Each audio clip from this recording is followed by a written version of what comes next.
or get offended easily, this next show may not be for you. The content, opinions, and subject matter of these shows are solely the choice of your show hosts and their guests, and not those of the Entertainment Network or any affiliated stations. Any comments or inquiries should be directed to those show hosts. Thank you for listening.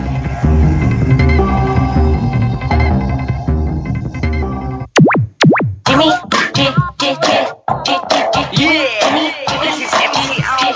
I'm just chilling, Jimmy Star, yo, sitting down and designing. Where every man them are thinking, what are we gonna be wearing? Yo, I'm a Liverpool MC, you can't test me. Big up the girls inside the party. Let's get down to crazy Jimmy. Big up myself and known as Alfie, the one and only, the Turkish MC. Always love the clothes of Jimmy. Bitch, I'm your wanna be. Jimmy Star, new celebrity. Yeah, what's up, everybody? Hello. Welcome to the Jimmy Star Show with Ron Russell, bringing you the good times in music, fashion, pop culture, and entertainment. Before we get started, let's say hi to everybody, starting off with my fabulous co-host, Ron Russell. Oh, Jimmy, what a nice introduction. Thank you so much. Go away, Shazam. Now we have dogs all over us. All of our 3 rescue dogs are here now. This one is knocking down our lighting. The little guy is sitting on the arm of our chairs. But you know what? I'd rather be surrounded by my rescue dogs than by some of the people I don't like. Right, hey, baby? Right? This is good. This is good stuff. Dogs are wonderful. This dog... Wait, let me finish. You're stepping on my lines. I will put the mic down it's your not throat. time for again. nines yet. We have to introduce everybody. No, but I want to just get this point across, James. Okay. Do not interrupt me. If you're sad and lonely, get a dog. Rescue a dog. Do not go to puppy mills. Do not purchase a dog. These people don't care about dogs. They only care about money. And they will sell you 100 dogs that have broken spines, or they're lame, or they have disease. I've heard stories that make my hair stand on end. Go to a rescue center. The dogs are thoroughly washed, bathed, inspected, neutered, taken care of, and checked. You will get a healthy dog, and a dog that will love you so much, because this dog has been abused. This dog has been hurt. This dog has been lonely. And if you rescue this dog and hug it and kiss it, you will have the best friend you will ever have in your life. So please, folks, go out and rescue a dog or a cat.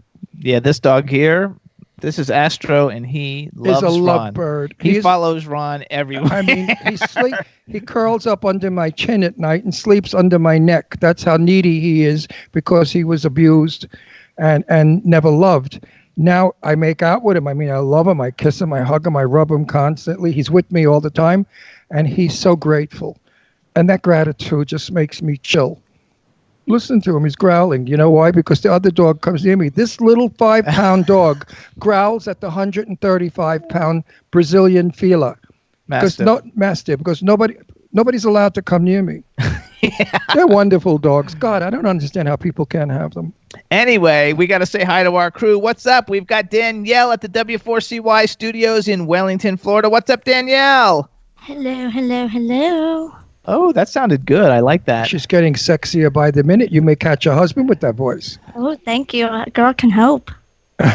Then we've got... Hey, listen, every bit helps when you're out hunting today. The men today are notoriously disgusting. Every woman I know that's single, they say, what's out there you wouldn't want? They're wife cheaters. They're horrible people. They're liars. They're just garbage. And so many women are saying, I'd rather be alone than be with some miserable guy that's going to ruin my life. How do you feel about that, Danielle?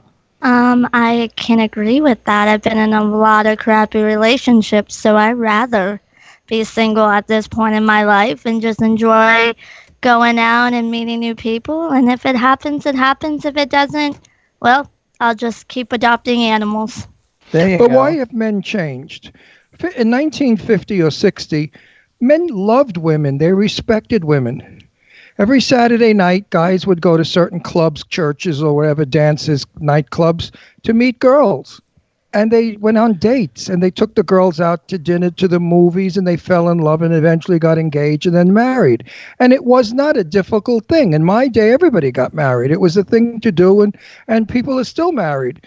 Friends of mine for 60 years, and they're happily married. Why is it today men do not want commitment, or they want a porno star for a wife. They want a wife that's going to do dildos and vibrators and drugs and porno movies and swallow and up the butt.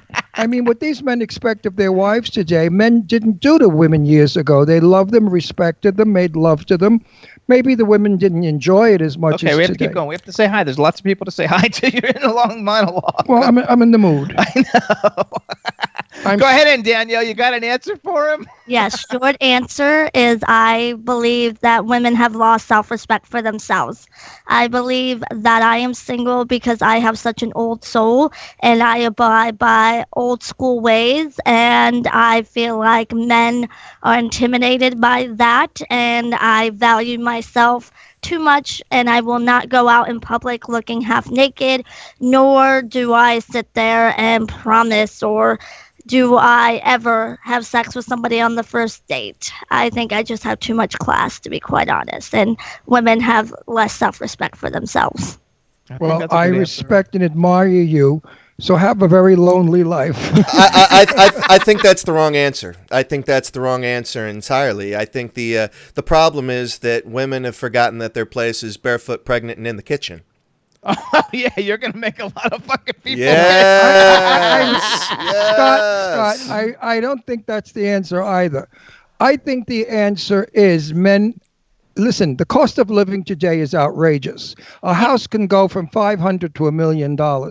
These men know that these women nowadays are demanding. They want what their girlfriends have, a 3-carat engagement ring. Yeah. They want beautiful cars. They want their children to go to private school to wear designer clothes. They want to wear designer clothes. They want hair extensions that cost $3,000 or put their faces pumped up with Botox or other crap so they could look beautiful and young, and they all look like puppets. And they put their fake tits in so that the guy is going to love just squeezing a bag of water. I mean, you might as well stay single and get a grapefruit. It's the same thing. Yeah, I this agree. Is what's wrong. This is what's wrong. Women are sending out the wrong signals. And the signals some women send out is, look at me, my pussy's showing, my tits are out, but don't you dare recognize this and don't you dare comment on it because I'll call a cop. Right? That's the double standard. That's what I don't understand. Right. And double next right. If I ever go to Pennsylvania, I have family in Pennsylvania, Scott. I'm going to come over there and hit you upside the head with that little barefoot pregnant in the kitchen. I was teasing. Actually, I'm very grateful to my wife because she got me from a rescue. She actually got me from a rescue. And she's been trying to give me back ever since. So I have a little bit of pent-up hostility. I love Scott. I love you. I suspect that Scott is pussy whipped. And that when he goes home, it's, hon, what can I do for you? Can I rub your feet? Hon, do you want me to go out now and get a second job so you could have a nice piece of jewelry for Christmas? Now, if that were the case, I wouldn't have a drinking problem. See, I don't like jewelry. I'm not a jewelry kind of girl. I don't wear earrings. I don't wear necklaces, really. I don't wear rings. I'm not a jewelry type of person. I'm a jewelry kind of girl. I love jewelry. Not to brag, but I have a ton of jewelry. I love jewelry. That my ex-husband gave me, who's deceased. He used to sell stolen goods. So we used to get hot jewelry that fell off the truck, and he'd always come home with something for me. And I have tons of stolen jewelry that I wish I could give back to whoever lost it. But this was 40, 60 years ago, and you can't do anything about it. So hold on. We want to tell everybody, too, the other voice you guys heard, that's Scotty J. He's in Philadelphia. Scotty, say hi. Hi. There you go. And we've got a chat room full of people, you guys. B. Claudia from Germany's in the chat room. She says she likes a man who opens the car door. And right now she's barefoot on the kitchen floor preparing vegetables. See? That's the way it is. She didn't say who it's for, though. But we got Dave Hughes from Stars Now UK on Twitter. He's in the chat room. He just broke his foot or his ankle or something. Dave, sorry to hear it. That's because he was chasing another blonde. We got B. Claudia. We got official Twism, White Pieces in the chat room. What's up, Twism? Twism, big piece. Say hi to Teresa from Sabine Marketing. I don't know. The thing went by too fast. But what's up, everybody in the chat room? We got a really fun show for you guys today. One of our favorite people in the world, Lorene Landon's coming on the show, and then we have R&B up-and-coming superstar Ian Guerin coming on. It's going to be a really fun show. Well, we have a lot of friends tuning in. My good friend Meg Rudick, who I love and adore and spoke to right before we went on the air. I'm going to say hi again, Meggie, and I'll call you when we have a minute. Okay, honey? Oh, and Backpack John's in the chat room. What's up, Backpack John? Yay! Anyway, I'm excited about Lorene. Some people you meet in life, they don't matter. You meet them and you forget who they are. And then there are those people that you meet who make an outstanding impression on you. This girl has a beauty that goes beyond beauty. She's no chicken. She's not 21. She's maybe 31. Well, a little older maybe. She's the most stunningly beautiful woman that I know for her age. She could win a beauty pageant nowadays. And she's not old. I mean, I'm not talking like a 60-year-old woman. She's a younger woman. But she has a beautiful soul and a beautiful personality that goes with that gorgeous face. Most beautiful girls are twats. They're snippy little bitches. They think who they are. They're conceited. They're nasty. And they flirt. And Tell us what you think. No, Jimmy, come on. I'm 79 years old. I've been around the block a lot of times. I've met a million people. I know shit from Shinola, and I know phonies from the real thing. So today's interview with Lorene is going to be a sublime pleasure. I'm going to ask her questions, and one of my questions will be, how come, or why, or what happened that you're not Marlon Brando's daughter-in-law? And I hope that Lorene will answer that question, because she went out with Christian Brando for a long time, Marlon Brando's son. And since we're a theatrical show about Hollywood and actors, I think everybody would like to hear that story. I know I sure would. I guess that's public information. I don't know. What? I guess it's all public information. Lorene's not going to mind, because it wasn't like anything bad. It was, we've all dated celebrity. Look, I'm married to you. You're a celebrity. She says she's so. B. Claudia said she loves her. She's elegant, beautiful in every picture, and she's so kind. Which is true. And she's just a wonderful person. And I'm so happy that not tomorrow, but the next Thursday, we're going to her house for dinner. I've never seen her home, but I understand it's a 1901. Well, I'll let her tell us about her home. It's a historical house in Los Angeles. I don't think she got your message either, because she sent me a message if we can come to dinner. And I said no yesterday. She sent me a message. So we'll have to find out. No, I sent a message that my daughter Deirdre, by the way, everyone, is having surgery tomorrow. That's why I'm a little not myself today. She's having her gallbladder removed, and my honey bun is in such pain. I mean, she's been doubled over now for days waiting for this surgery. Is this unbelievable that dog's sitting there like that? Well, yeah, but I'm talking about Deirdre. Screw the dog. Anyway, I know all of you are sending well wishes and in feeling the chat room they are. It's got to be fun. All right, so. But I'm one of those neurotic parents, I mean, that when my kid is not well, I'm not well. Like, I'm talking right now on this show, but in the back of my mind, I'm wondering how Deirdre's doing. It's a parent. Like I wrote on Facebook today, I said, why is it kids don't get it that parents feel what their children feel? And it's true. If your child is happy, you're happy. If your child is in pain, you feel that pain. So much for that stuff. Anyway, James, what was your week like that I haven't seen you all week? You're so busy. My week was good. Well, I'm working on things. I guess it wasn't terrific. I just somehow lost my chat room in here. Somehow I lost. How do I talk on the chat room? I don't know what I did. That's because you fidget around with that thing too much, the mouse. I know. I have to figure it out. Oh, here we go. Top chat. You got mouse-itis. Okay. Well, I got to figure it out again. Anyway, I was in emergency having antibiotics pumped into me. It's a funny story, may I tell you. When Eileen Shapiro was our house guest, Jimmy said to Eileen, "What can I get you?" And Eileen said, "A penis." No, she said chocolate penis. Oh, chocolate penis. So Jimmy thought that he heard chocolate peanuts. So he went to the store and bought this gigantic plastic container of chocolate-covered almonds.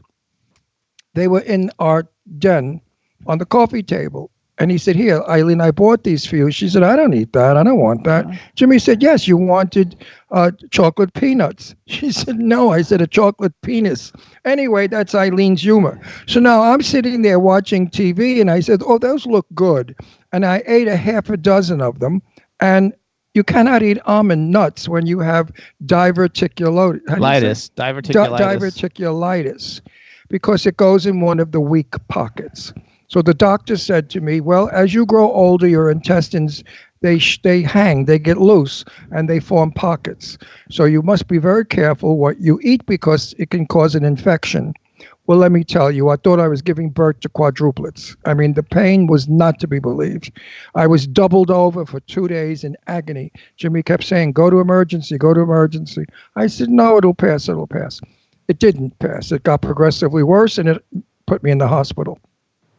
So I have that this week to deal with. Between Deirdre and myself and some other private issues, I'm just not myself, folks. So go with me, bear with me. Give me a break. It'll be fun now, though. So what we're going to do is we're going to try and call Lorene. Hey, Scotty J. Yo, Jimmy Star. Do you have Lorene? Does she look like she's online? I haven't been looking. Let me. Okay. I guess I better check on that, huh? Yeah. I thought we would call her. Since she's my movie star guest. And we have Agramon's Gate trailer that we're going to play for everybody. So once we see she's online, we will get that going. Oh, look at the other dog sleeping under the table. They're all over. Is that Shazam, the one that's on the chair? Oh, that's Astro. That's Astro. The Shazam's the big one. Oh, the big one. Shazam's 135 pound. This is the 5 pound. And then we have a 30 pound or 35 pound, and that's Brandy. She's sleeping under the Brandy table. Star Girl. She's my honey bunch, my Brandy girl. I wish my cat would lay on me like that. Like she does, just in the most inconvenient moments, like when I'm trying to clean or I gotta go to work. That's what this dog does. This dog follows him everywhere. Yeah, and you have to stroke your pussy. If you stroke your pussy, it'll be very nice. I'm sure it'll sit on your lap. What? No. If you touch her, she doesn't like to be touched. I'm telling you, she bites and claws. She's still a kitten though, but I call her a Lorene's there. She's a kitten. Okay, so here's what we're going to do, everybody. We're going to play the trailer for the newest movie that she's got coming out. It's called Agramon's Gate. It's written and directed by Harley Wallen, who's been on the show a ton of times. Who is fabulous, he's by a fabulous the way. guy. One of the best in the business. He's super great. So what we're going to do is Enjoy. You guys play the trailer, and then we'll get Lorene on the line. All right, everybody. This is the brand new film for Lorene Landon, directed and written by Harley Wallen. The name of the film is Agramon's Gate. Here's the trailer. Enjoy. She is here. Things are about to get interesting. Can we talk to family members? We could do a seance. I'm honestly not a big fan of this kind of thing. Spirit, oh spirit, who are here to see family and friends. Anyone knows a daddy? Hey, that's you. Shh. Your father, was he a bad man? You could say that. He tried to kill my mom and me. One night when he was strangling her, I shot him with his own gun. She's been in a mental institution ever since. It'll be different this time. What was that? Something pushed through. Like a spirit? What was that? This didn't just happen to Richie. This happened to all of us. You're all gonna die! Whatever it was stronger than anything I've ever felt before. He is him! Him is he! I think I know who it is. Trust me when I say this. His soul is up for grabs. His name is... Oh my God! Agramon. You alright? Look like you've seen a ghost. Yay! All right, we're back. We're live, everybody. All right, everybody. That was the trailer for Agramon's Gate, and now we have on the line one of its stars, Lorene Landon. Lorene, say something. Let's make sure we can hear you.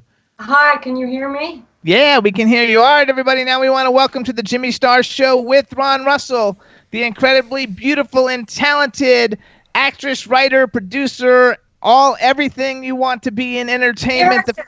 I'm a lyricist, too. Lyricist Lorene Landon, hello and welcome to the show.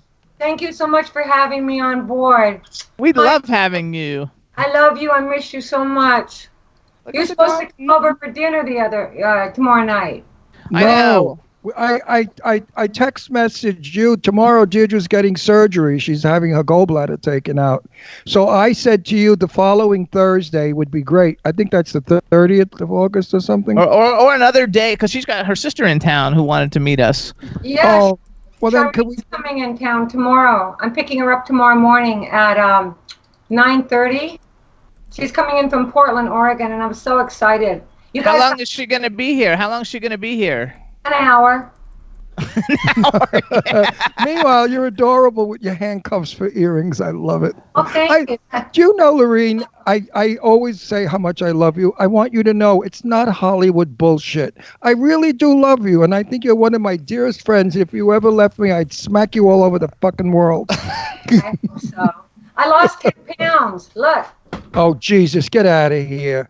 You lost 10 pounds. Get out of here. I did. I lost 10 pounds. You didn't need to. I'm on a garlic diet. You don't lose any weight, but you look smaller from a distance. So let's say hi to everybody. You already know Ron. Yes, of course she does. Of course. I miss you guys so much. And then we have Danielle. She's at the W4CY studios in Florida. Say hi to Danielle. Hi, Danielle. Hello. Welcome to the show. What a beautiful name. You sound like you're 12. I know. I get that all the time. I'm actually 28. You sound so young. Thank you. And then we have Scotty J in Philadelphia. Say hi to Scotty J. Hi, Scotty J from Philadelphia. How are you? Great, Lorene. How are you today? I'm better now. Awesome. I bet. Yeah, he's got a sexy old voice. And then we very sexy voice. Don't encourage him. He's a pervert. Yes. She likes perverts. She likes perverts. And then My age, I'm lucky to get a pervert. No way. Then we have a chat room full of people. Say hi to everybody in the chat room. And then we have another pervert in the chat room, Dave Hughes. Say hi to Dave. He's in the UK. He always loves all the beautiful women. Hi, Dave. Where And in you have the UK is he from? Oh, I don't even know. Someplace in the UK. And then we have Twism Whitepiece. He's a white hip hop artist with a big piece of meat. Say hi to Twism. I'd love to see his meat. And then we have, and we want to make sure we say hi to B. Claudia from Germany. She's like the coolest person ever. Yes, she is. I absolutely love her. I adore her. She's so supportive of me. And I cannot believe I haven't even met this wonderful soul. And she's always saying the most wonderful things about everybody. But yeah. B is a special lady. She's a very special. Have you met her?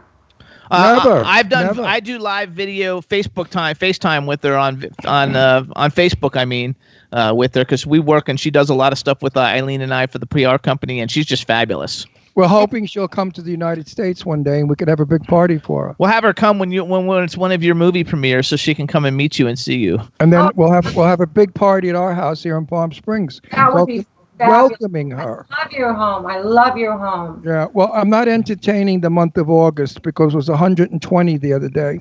I mean, forget. Oh, I can't even go food shopping because if you don't have the car, you have to leave the air conditioning on in the car. Otherwise, your food goes bad the minute you're in the car. If it's so hot, it could be 200 degrees in the car. It's ridiculous. Yeah, So it's so hot here. I saw a squirrel putting suntan lotion on his nuts today. I saw a tree begging my dog Moses to pee on him. It's so hot here. I saw birds picking up worms with pot holders. No, it's really hot here. It's in the hundreds today. Where, in LA? It's about 102, I think. 100, 102. Are you kidding? That's No. So what could it be here in Palm Springs? Probably 116. Probably I went out to look at my plants, and all my winter white roses are croaking. The leaves are falling off because everything is burning from the heat. Okay, let's get down to my major question that I want you to answer me. How come you didn't become Marlon Brando's daughter-in-law?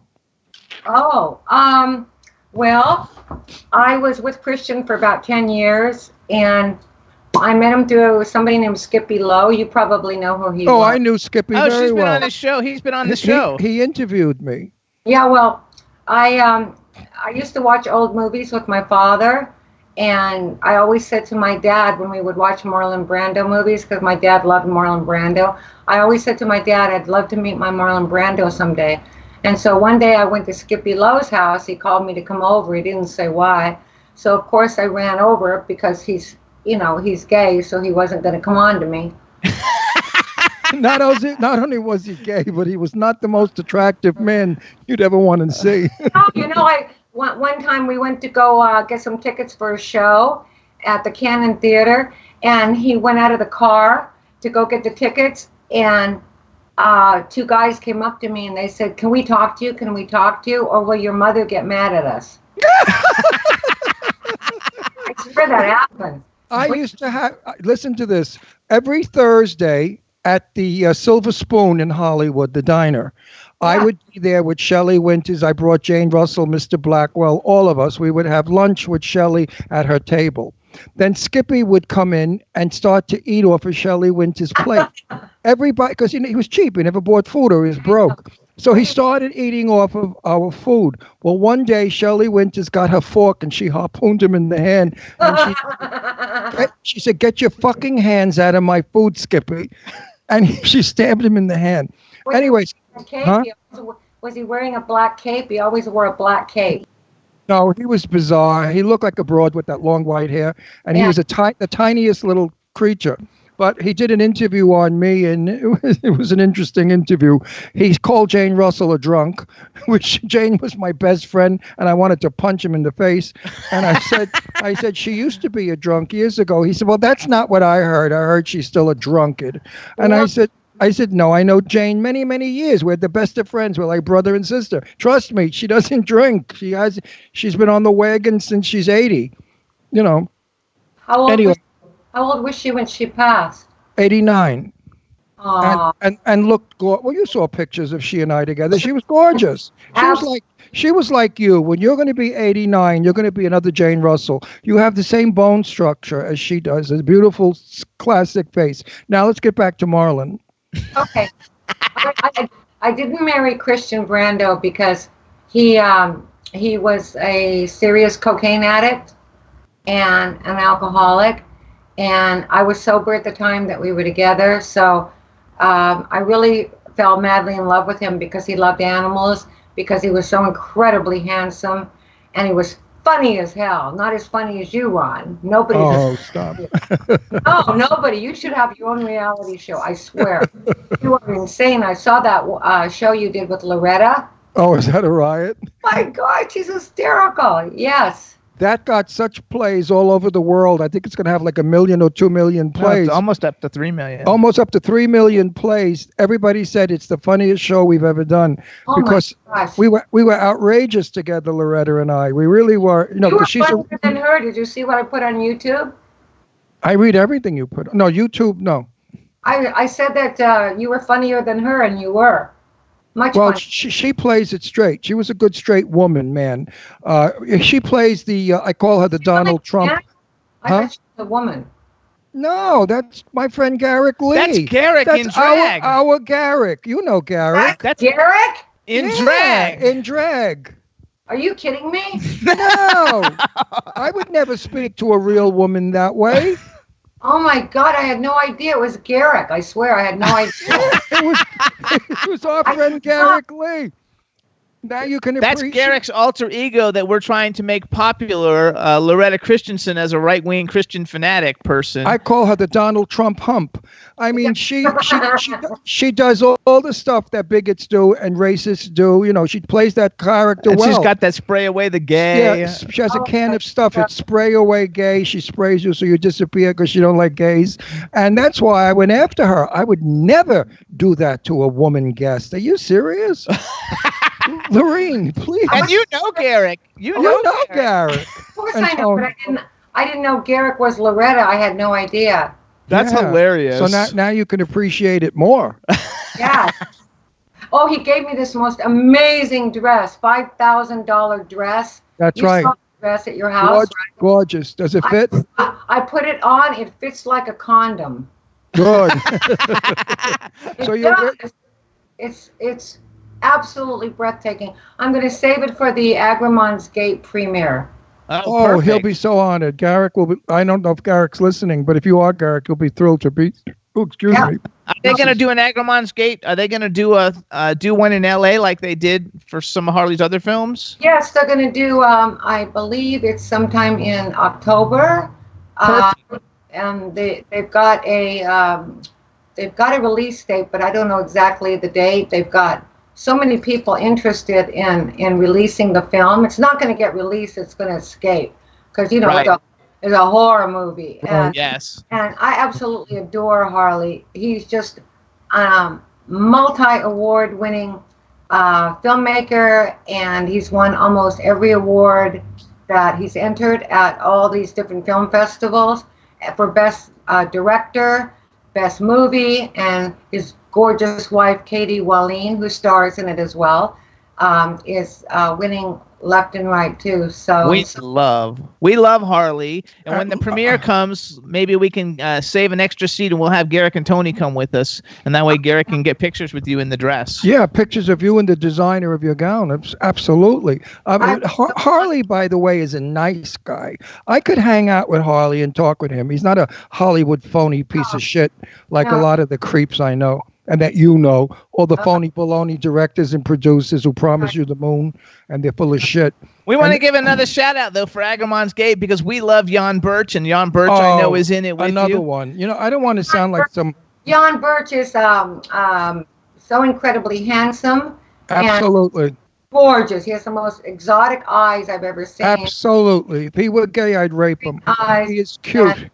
Yes, he's gorgeous. He's not cute, but he can play. No, I find him gay guys all cute. He can play the devil, and he can also play, romantic leads. But he was from The People Under the Stairs, and he did a lot of other films too.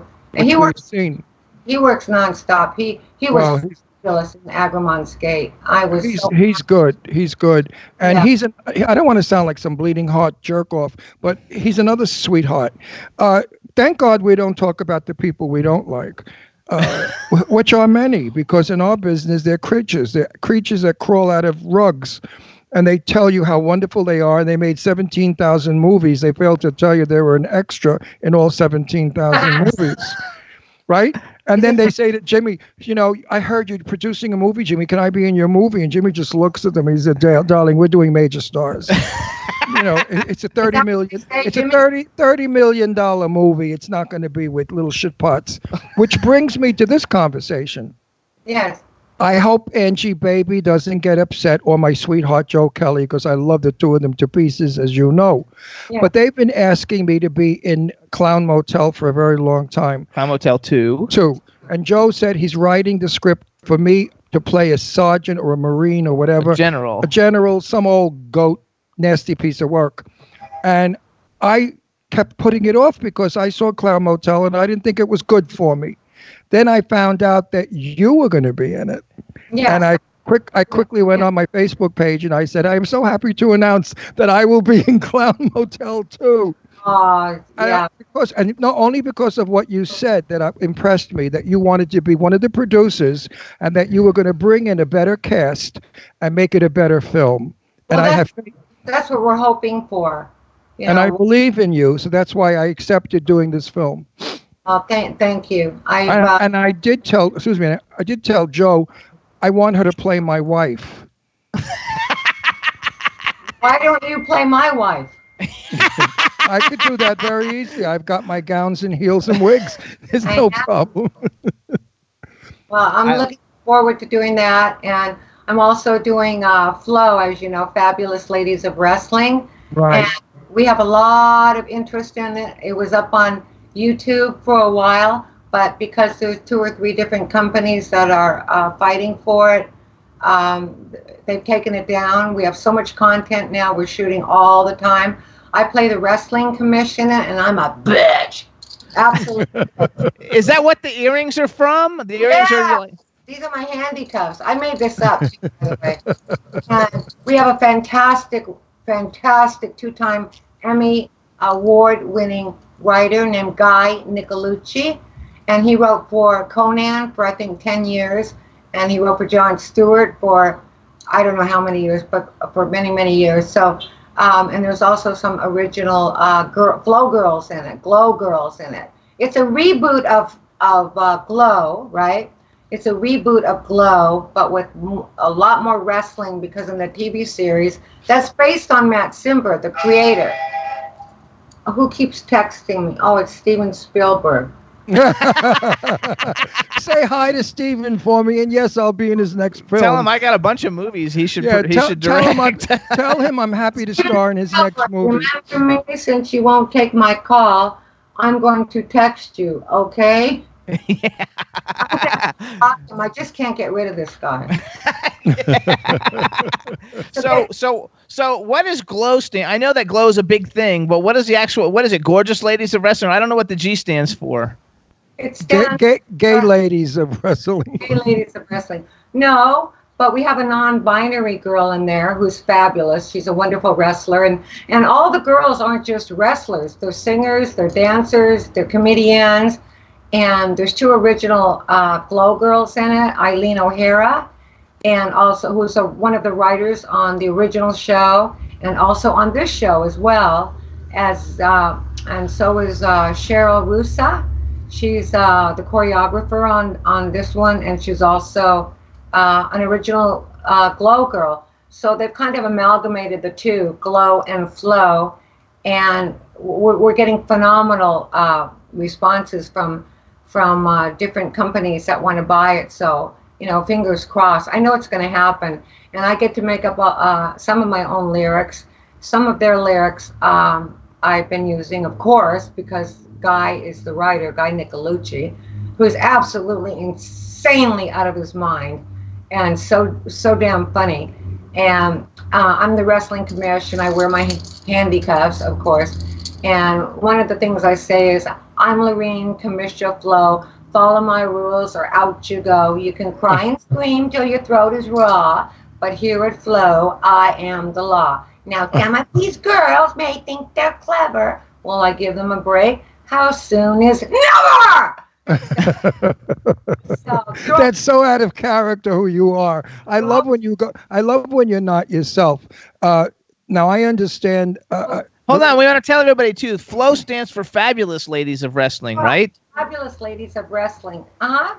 Okay, I want to make sure everybody knows that. Correct me on this because I'm the commissioner, wrestling commission. We know so much about so many of our friends and people who come on our show. I get confused. Have you won the award, or are you nominated for the award for Gate? Agramon's Gate. You won an award, right? Well, you're only allowed. The producers are only allowed, from what I understand, to nominate one actor and one actress from the movies when you enter a film festival. So naturally, Harley enters Katie, his wife, in it. Because she's the star of the film and she's a wonderful actress. So you're only allowed to nominate one person. So I'm quite sure he nominates Katie, and I'm sure maybe that's why. But I'm very honored to be in the film, to work with such an iconic filmmaker who everybody wants to work with.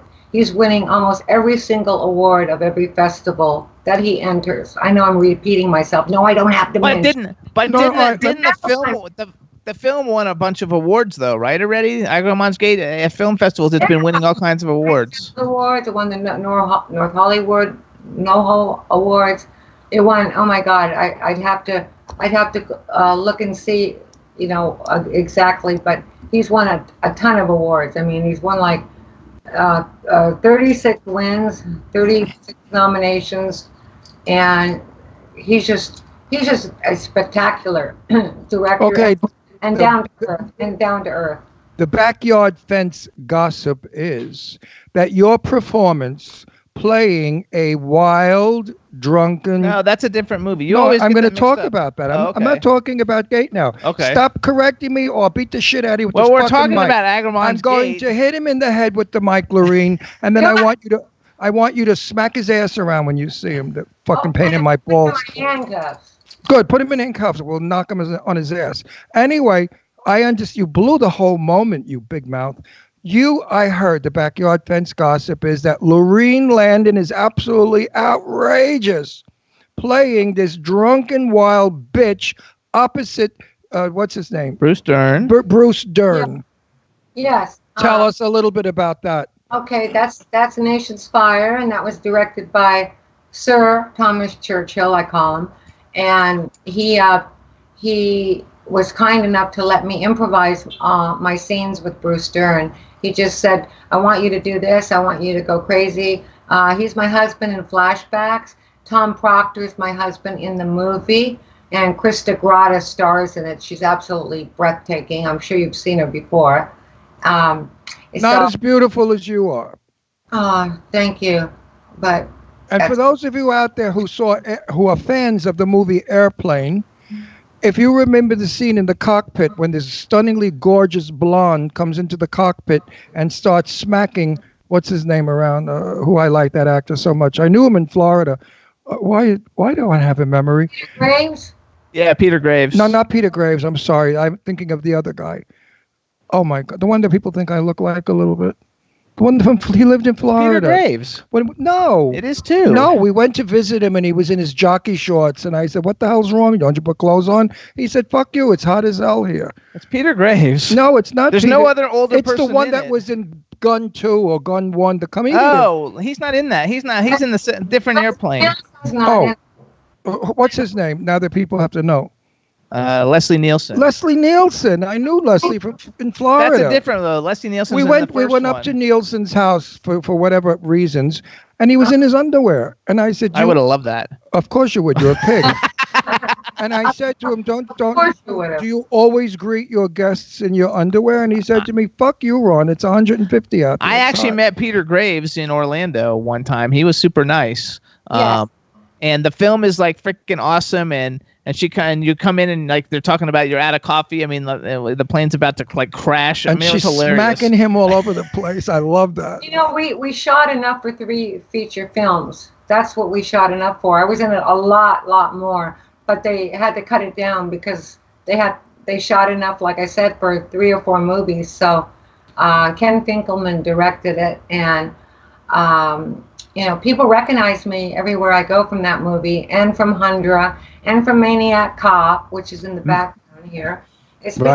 Speaking of Maniac Cop, I'm doing a Houston Horror Film Festival that's hosted by Tony Rodriguez, who was kind enough to get me in. I'm probably jumping the gun here, but it's I think July 12th through the 15th of 2020. Wow, way in advance. It's the first annual Houston Horror Film Festival, and it's 3 days long, and there's going to be Q&As, red carpet events, and Tony Rodriguez is doing the whole thing himself, from what I can see. And the guy you should friend him on Facebook. He's absolutely brilliant and never stops working. He's the one who made me that fabulous poster. Did you see the poster? Yes, it's on Facebook. He made the poster in about 5 minutes. That's how brilliant this guy. Let me say something about you. Most actors or actresses that come on our show only talk about their work and the films that they're in. You do that also, but you give credit to every single person affiliated, connected, or working in the film. That shows me what character you have. That you say that it's not all about you. You couldn't make it possible if it weren't about the director, the producer. It's a concerted effort by a lot of people. You can't. Yeah, but most celebrities think that they're the only one. That if it wasn't for them, the film would never happen.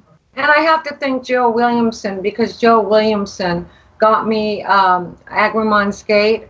Joe Williamson got me Terror Tales, directed by this phenomenal young director named Jimmy Lee Combs. When he picked me up at the airport in Denver, I thought it was a kid. And he said to get in the car, and I wasn't going to get in the car because I thought this guy's like 13 years old. And I wouldn't get in the car. At first, I thought this is too weird. And I said, "Who are you?" And I thought, "How did you get your license?" He says, "I'm the director. I'm Jimmy." So we got some fantastic reviews, especially from Let's Watch Horror. And they said my scenes that I did stole the movie. So I'm very grateful to Jimmy Lee Combs and also to Joe Williamson, who also got me Agamemnon's Gate, Terror Tales, and Nation's Fire with Thomas Churchill. And Bruce Dern said at the end of shooting, he said to me, Lorene, he said this in front of the Universal people, the executives, the cast, the crew. It's not something I'm making up. But he said, Lorene, I've worked with the best of the best, and there's only one actress in my life I have worked with that is better than you, and that would be my daughter. So that was a very stupid thing to say. It's a compliment too, though. Yeah, but she's not the best actress. I'm sure Lorene is better than his daughter. I'm not a fan of his daughters. You know, her Jurassic Park performances didn't knock me over. I've seen her do maybe one or two things. She's great, though, in that HBO series that's out. There she's working well. I think that she needs to be directed better, and I think she needs to get her head out of her ass and know that beauty is not everything, and that being a star brat doesn't always work. I find that in a lot of the celebrities' kids that I've known. I mean, I know Arlene Dahl's son, who you probably know, Lorenzo Lamas. Oh, yeah. You know, Larry, I mean, you're his type. I'm surprised he's not marrying you this week. I was married to him. Huh?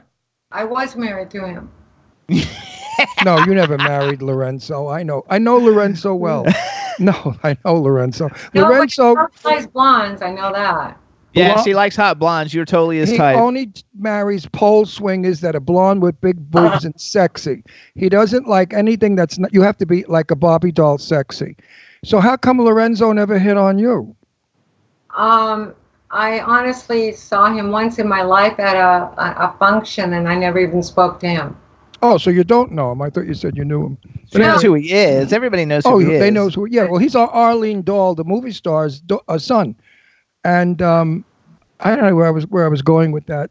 I'm so preoccupied with my daughter Deirdre's surgery. Forgive me. So first of all, it was a big compliment. Ron thinks you're probably a better actress than Laura Dern. Oh, absolutely. And second of all, we want to you know why? Wait, you know why? I have never met Laura. I don't know what her personality is, but I know Lorene well.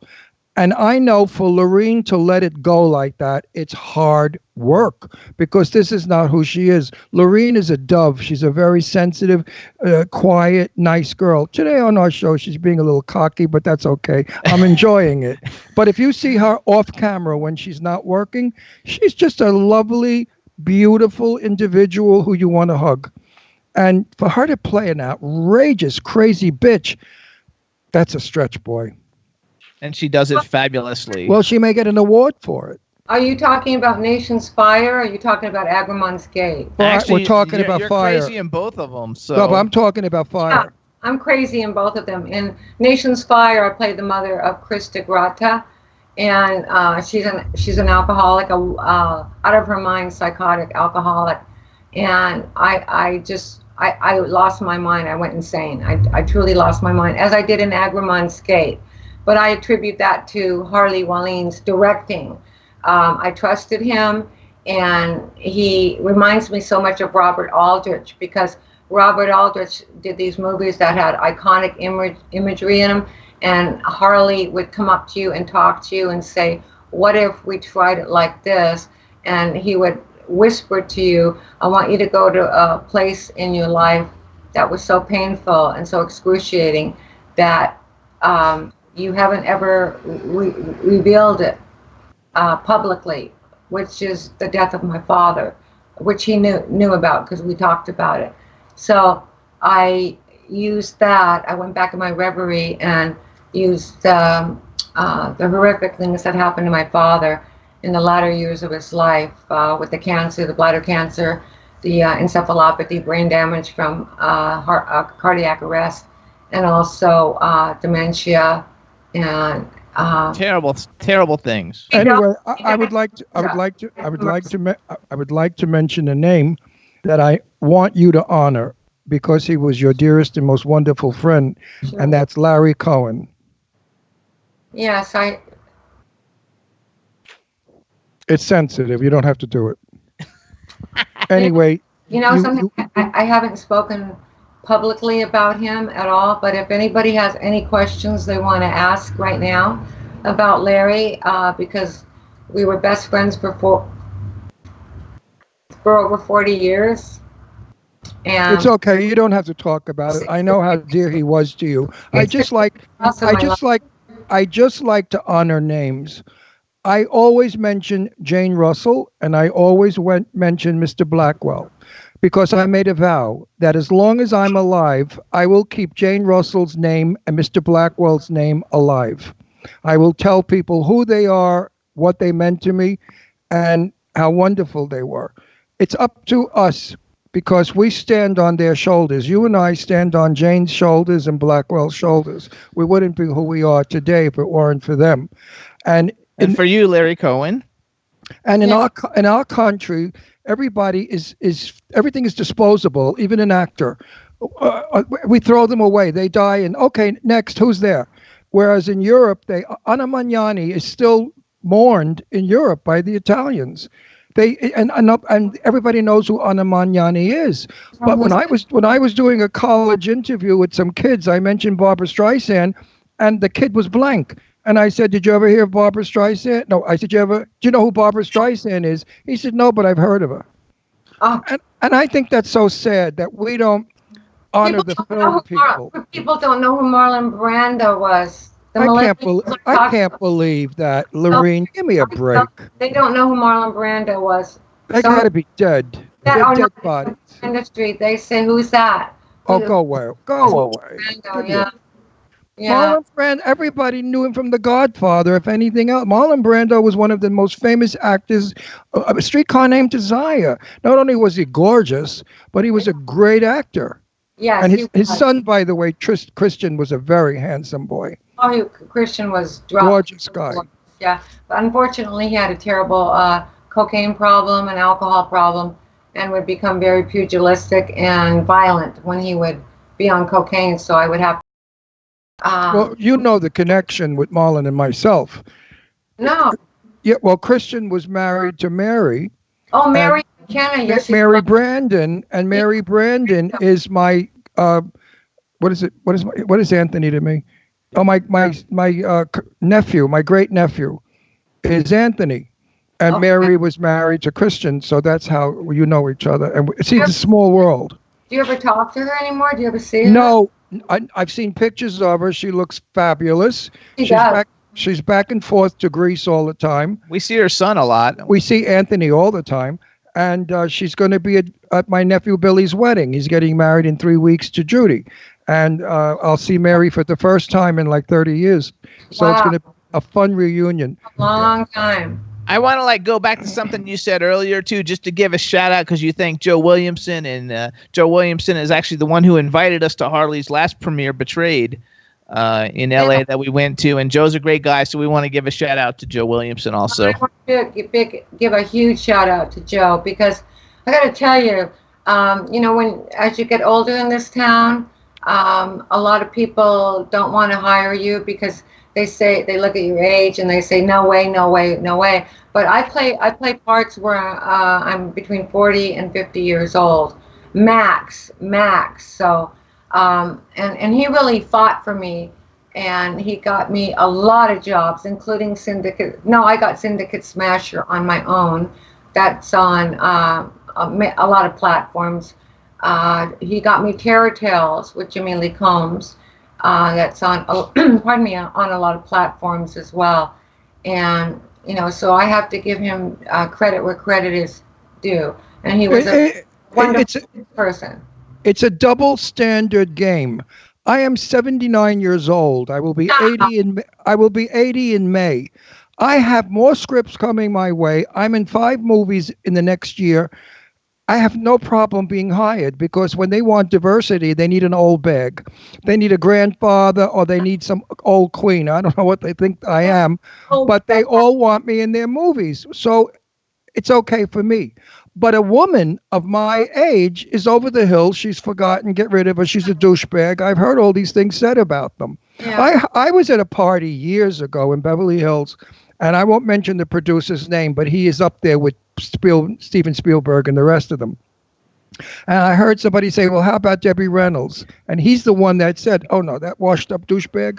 So, it's a horrible business. And Debbie was maybe 60 at the time or 55. And I knew Debbie well. And, of course, I was hurt by it because Debbie was the furthest thing from a douchebag. There was no talent ever like Debbie Reynolds. No. She could do anything. Anything they asked her to do, she did, and beautifully. Yeah. So I agree with you. Your roles get less and less and less. If you're a female, yes. Look at what's her name? Meryl Streep's not working. She's not starring in movies anymore. She's taking second and third leads. Yeah, Nicole Kidman's doing TV. Everybody's doing TV now. Or they're doing commercials. Yeah, they're all doing TV. Yeah. American audiences have got to stop with this youth shit where after 30 or 40 you're washed up. Bullshit. Women today in their 60s are more gorgeous than the old stars when they were in their 20s. Women today have Botox, they have fillers, they have facelifts, they have body toning, they have extensions, they have everything to look young and gorgeous. So stop getting the number in the way of what the person looks like. That's, I mean, you don't look more than 30, 35. I'm not. I love it. I love So you. you've worked with a million people. You know everybody in Hollywood. You made all kinds of great movies, which we should tell people. Some of the films, you guys should go and check out some of these films. Roller Boogie, Airplane 2, the sequel, Hundra, Yellow Hair and the Fortress of Gold, Armed Response with David Carradine and Dick Miller, It's Alive 3, all the Maniac Cop 1 and 2, Sky with Diane Kruger and Norman Reedus. She's got all these great movies. So who is on your review from the Hollywood Reporter for Sky opposite Diane Kruger. My part was huge, but Diane was one of the producers, and she kept saying to me, what is all this improv you're doing? All this improv. You make me have to bring my game up. You're brilliant. You're a genius. But I was very, very complimented. But when I saw the movie at TIFF, the Toronto International Film Festival, I got a standing ovation. And Norman Reedus called me up on stage. And the Hollywood Reporter said something to the effect, Landon's performance is so riveting, you wish the entire movie were about her. So coming from the Hollywood Reporter, I mean, that's quite a compliment. Yes, it is. No question about it. But you're a sensational person, and I think that shows on the screen. Although I knew Glenn Ford, not intimately, let's put it this way, I've met Glenn Ford. Yeah. If Glenn Ford tied his shoelace, he'd fall over. He was the stupidest man that didn't speak at all. I mean, because Terry Moore was good friends with him. Terry Moore's another old movie actress who I interviewed and who I know Terry well. And Terry Moore's secretary was also Glenn Ford's secretary before he passed away. Then the secretary went to Terry. So she said she was writing a book about Glenn Ford. And I said, what the hell are you going to write? That he had an affair with Rita Hayworth. They lived next door to each other. And Rita Hayworth would throw champagne bottles over into his pool. I mean, Glenn Ford was a quiet man. He hadn't any personality. But put him on screen, he was dynamic. Oh yes, he was. And gorgeous. He's another actor from the past, a wonderful actor that I tell you, if I mention him to people that are not in show business, they would say, who's that? Who is that? If people don't know who Marlon Brando is, oh, come on, if they don't know who Marlon Brando is. Absolutely. They sure as hell don't know who Glenn Ford was, you know. When I lived in Beverly Hills, you know how many times I ran into him in the supermarket? He'd be pushing his cart along with his wine bottles in the cart and all his goodies. And I would stop him and I'd say, Glenn, hi, how are you? And he'd look at me, try to figure out who I was. And then when it dawned on him who I was, oh, yeah, Terry's friend. How are you? I said, fine. I said, well, how's it going? He said, I could go better. And that was the end of it. He was just a quiet guy. Huh. I like to bring up names of the old stars because they shouldn't be forgotten. No, they should not be forgotten. There would be no such thing as film if it weren't for Warner Brothers, 20th Century Fox, and MGM and Universal, because they did the films that people today are trying to accomplish. And I say this to all the directors out there. I even said this to Church, because Church is a very good friend of Jimmy and ours. You know that. We're socially close friends. And I said, Church, why is it they write stories, but they don't have character development? You don't care about these people if a monster eats them because you know nothing about them. They come on, they say their lines, they get eaten. I'm hoping that when you do Motel 2, that you suggest to them that you do some character background. Let's find out who these people are, where they're from, and what makes them tick. Backstory. I was hoping to do. I don't want to play a clown, and I don't want to get eaten or killed. I haven't talked to the director about it specifically, but I'm certainly hoping that I don't get killed in the movie. I don't get killed either. No, I don't get killed either. Well, they kill me off in every movie. Every movie I've been in. No, I'm sorry. My last movie was a Churchill film. I did. What was it called? The big fucking rat. The big friggin' rat. Did that come out yet? No. I think we're getting a January release. Or February or something. February. How was it working on that? Cold. Where'd you film it? Up in the mountains at a lodge. It was cold. It was raining hail. Hail balls were hitting us. We had to go underneath canvas tents. It was a hard shoot because it was a very small cabin, and you know that I can't talk about it too much because I'll give away the film. You're not even supposed to talk about it at all. Well, I'm not talking about it, am I? No. It hasn't even the title or nothing has been released. Nobody knows anything about it. Anyway, the film that I'm enjoying is my Sadie Katz, who I love as much as you. Beautiful. And Sadie and I were in a movie, and it was called Circus Road. Now they've changed the title to, what is it? Clown Fear. I think. Fear. That'll be out in October. And it's going to be a premiere, and I want you to accompany us on that premiere. Oh, I would love to come.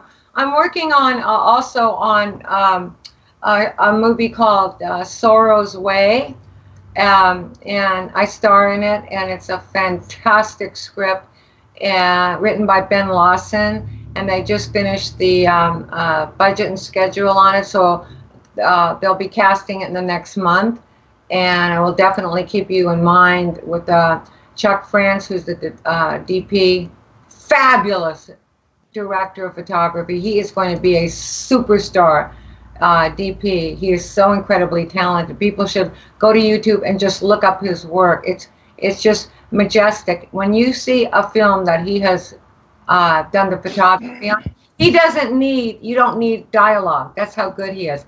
And well, we had, and I play a woman who is bereft of emotion anymore.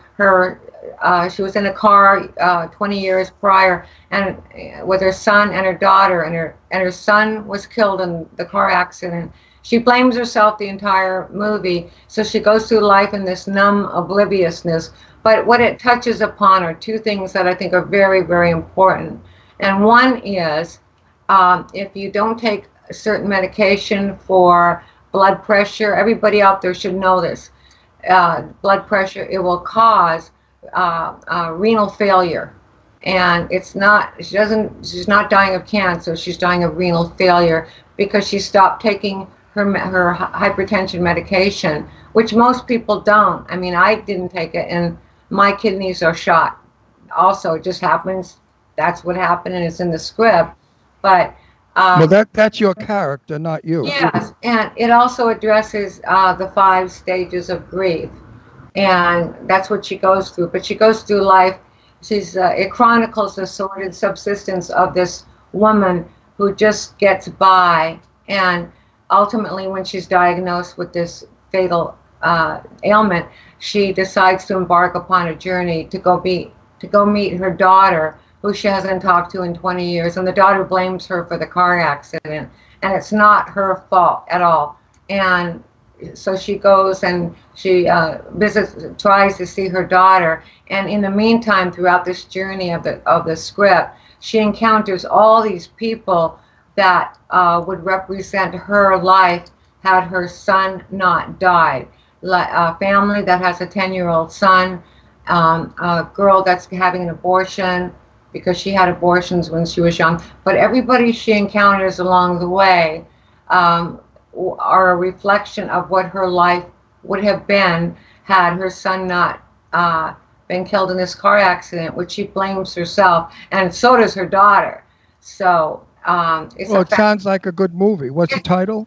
It's called Sorrow's Way, and I'm so honored to be in it. And I'm on every page, so, and I know I can handle this. Lorene. Yes. Lorene, what did you think of Blind? I thought it was good.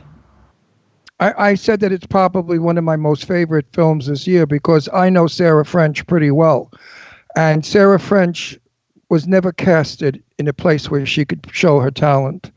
I think Sarah French did an outstanding job, and Marcel Waltz as a director was phenomenal. He was the photographer. Marcel Waltz in another couple of years is going to be as big as anybody could be in the directing business. He's made films in Germany because he's from Germany. So he's got that European training, that German, that wonderful stuff that they do. And he's bringing it now to this country in his films. I think that you should be in one of Marcel's films. I've suggested it to him already. We're going to a party at his house soon, and I'll tell him again, you want Lorene in one of your films. Because I think you two would work beautifully together. What he did with Sarah French was amazing. I just thought she didn't do anything, but she did everything. Yes, she did. What had she done before? I've never seen her in anything before. Sarah French was the piece of ass. They wanted a nude girl with a great body. They called Sarah French. Every movie, her tits were out, her pussy was out, everything was out. And it was just like to a point where she was almost becoming a joke. Like, okay, we need a nude slut. Let's get Sarah French. Well, she's not a slut, though. No, she's not a slut by no means. She's got the most wonderful boyfriend who wrote Blind, who's a doll of a guy, and she's an angel. I love Sarah French. She's love. She's a love. She's a love. So anyway, well, wait a second. That Marcel had faith in her, to believe in her, to direct her and make her the star of his movie. And the movie's going to fly like crazy because the story is very natural. She was very natural in it. She didn't act, she just did it. Yes. And the storyline is good, and now they're going to work on Blind 2.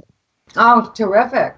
So hang on, because we're running out of time. First of all, Angela Joseph has joined us in the chat room, so let's say hi to Angela. Kisses to you, Angie, baby. Say hi to Angela, Lorene. Angela Joseph? Yeah. Hi, sweetheart. There you That's go. Angie, baby. She stayed at my house a couple of weeks ago. We had a fabulous time together. I heard all about it. You watched Airplane for the first time in 30 years. She wanted to see it. I'd never seen it, to be honest with you. Right. I don't see my. I never watch my movies. I can't stand looking at myself. B. Claudia says she wants to see you in a French film because you have a very Catherine Deneuve style. Yep. That's for sure. And she says your films need to go to Europe so she can go see them and meet you on the red carpets. Jimmy dug up my first film I was ever in, which was That Kind of Woman with Sophia Loren and Tab Hunter. I was 19 years old, and I played a soldier. You were 19? 19 years old. This is 1959. Sophia was 24, Tab was 26, and I was 19. And I played a soldier. Well, I have that DVD. I started to watch it, and I turned it off. Why? I never realized how gorgeous I was. I always thought I was too tall. My nose was too big. I used to criticize myself. I look at myself at 19. I was Tony Curtis's double and a beautiful, beautiful young man. I see that. I see that in you a lot. I'm sure you get that all the time. No, but I can't watch the film. He gets hit on, he's like you. He gets hit on everywhere he goes. No, but I was directed by Sidney Lumet. Oh. Okay. So where do you go from there? You know, where do you go from being directed by Sidney? I mean, that's true. Actually, Angela said she had a blast watching it, and you guys, we got to cut this off. So here's what we're going to do. Angie, we plug Motel 2. We're doing work. We're working on it, baby. Meanwhile, Motel 1. They say you're a looker, Ron. Oh, thank you. Motel 1 is all over the world, by the way. It's a hit. Did you know it's sold out in Europe? It's sold out all over. I loved it. I thought it was fabulous. I thought it was campy. I thought it was very very funny. I enjoyed it in a different way. It didn't scare me. Those stupid movies don't scare me when they chop heads off and shit. Oh, you know what's scary? You know what's scary, guys? Is Forensic Files, right? My roommate Addison, right? He cannot watch any horror movie at all because he can't stand the violence. And yeah, I do the same thing. I turn away. Excessive violence, but we'll give a shout out. Addison, what's up, Addison? Hey, Addison. All right, everybody, follow Lorene. Go. But the movie that scared the hell out of me was the black and white film, The Haunting, about the old house where they had to stay overnight. The original one with Black or whatever her name was. That was a scary movie. And also the first gory movie I ever saw in black and white. Yeah. Was where the zombies eat people. The original Night of the Living Dead. Night of the Living Dead. You thought that was scary? No, nauseating. Because back in those days, we never saw arms and blood or people eating arms and barbecuing them in the fire. We never saw such a thing. Hitchcock was very delicate about it. Yes, I spoke with Tippi Hedren a lot because I know Tips, and we talked about how Hitchcock did things. The most violent thing he ever did was Tippi in The Birds, because they were throwing live birds at her, and she was being bitten by some birds. And she said to me, Ron, had I known he wanted me to do this, I would have told him to shove his movie up his ass. She never would have done that film. And that's the most violent thing. When Janet Leigh was being stabbed, you never saw the knife going in her body. No. You heard it, and you saw blood in the drain. You left it up to your Hitchcock was like Larry Cohen. You left it up to your imagination. You know, exactly. This is like Harley Walline does. Is much more terrifying than actually seeing axes and eyes being popped out and all that. I agree. I call Harley the king of social commentary, because in all his movies he does, like, for instance, drug trafficking, sex trafficking. Agramon Skate deals with fear, which is my constant companion, as you both know. I mean, I'm one way when I'm in front of a camera, but, you know, I'm a very reticent person, and I'm very afraid of the rapacious people in Hollywood that try to lure you into their traps. You know, Ron, you get it all the time. I'm in the business 58 years. I'm in this shitty business. I know all the creeps. Are you kidding? So hang on. Wait, I want to say one thing about Larry Cohen. Out of all of the movies that I've seen of his, my favorite is Telephone. Phone Booth. Oh my God, that movie had me going. I was on the edge of my seat. I thought, what's his name was fabulous in it. Great film. What's his name? The fella. I don't know, but Colin Farrell. Colin Farrell was outrageous. The film everybody should rent, go see, find it. Phone Booth will have you I like the one with Chris. I think it was with Chris Captain America guy. Where the phone cellular. I like cellular was good also, but I think Phone Booth was more riveting. Cellular. I wrote the treatment, the narrative synopsis for it. I wrote that, and I got paid $75,000 for it. And awesome. Larry, because it was Larry Cohen, he got $750,000, and he received $950,000 for Phone Booth. So he was. Phone Booth was a piece of work. It was a wonderful story. Larry didn't write it. We have to go. We have to go. So you guys listen. Follow Lorene on social media. She's at Lorene Landon on Twitter. Are you Lorene? You're just Lorene Landon on Instagram too, right? Lorene_Landon.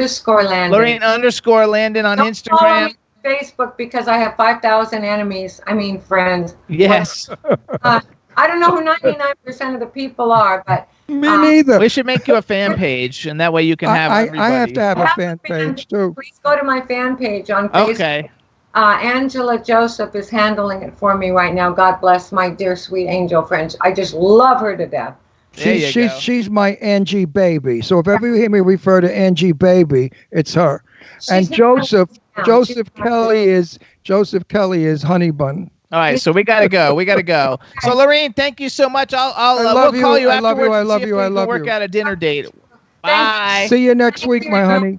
Bye. Bye, sweetheart. Love you. Bye, everybody. Yay, everybody. That was Lorene Landon. Follow her on Twitter at Lorene Landon. Now we got to get our next guest going. And hey, Do we have him online, Scotty? Why do we look fat in these chairs? Because we relax too much. These chairs look like we're 1,000-pound pigs. Look at us. So, Scott, do you have the... is he online? Looking right now. Yes, he All right, is. everybody. Yes, he is. He's online. We're going to call Ian Guerin right now, everybody, to get us rolling with the whole thing. We're going to play his new single, Free Time. And how about on Enjoy, you guys? You got it, D? Yes. All right, everybody. We're getting ready to call our next guest. His name's Ian Guerin. This is his brand new single, Free Time. Enjoy.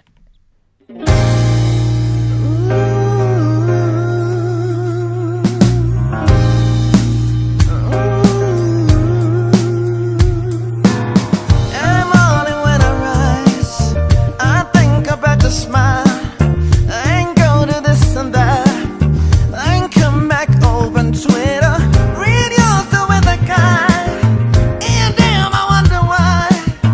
Then I think about the past, haven't put it all behind, but you is no longer mine. I don't know what you do with your free time, but I think about you.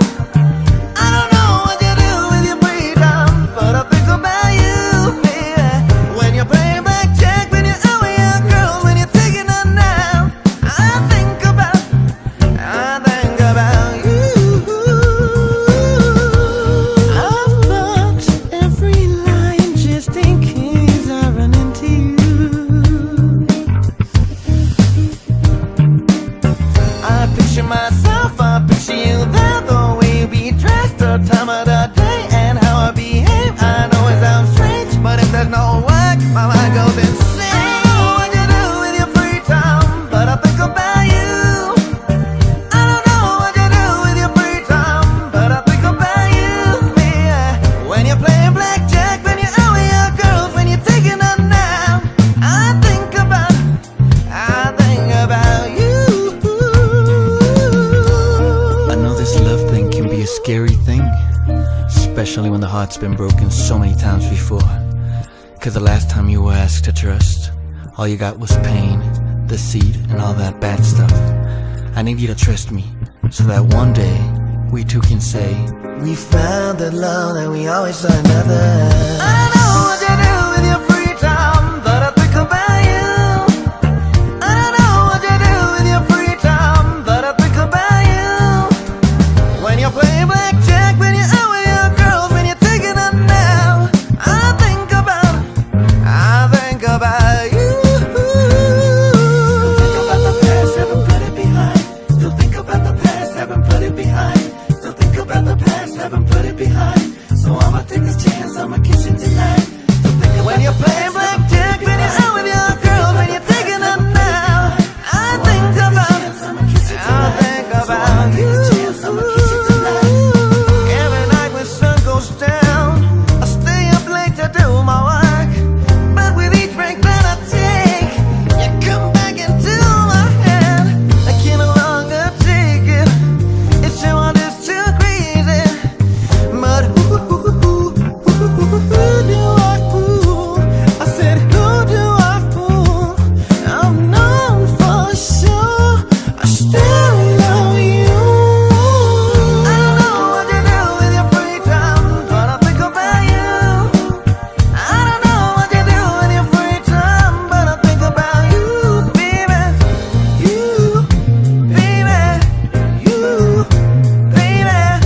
You, baby. You.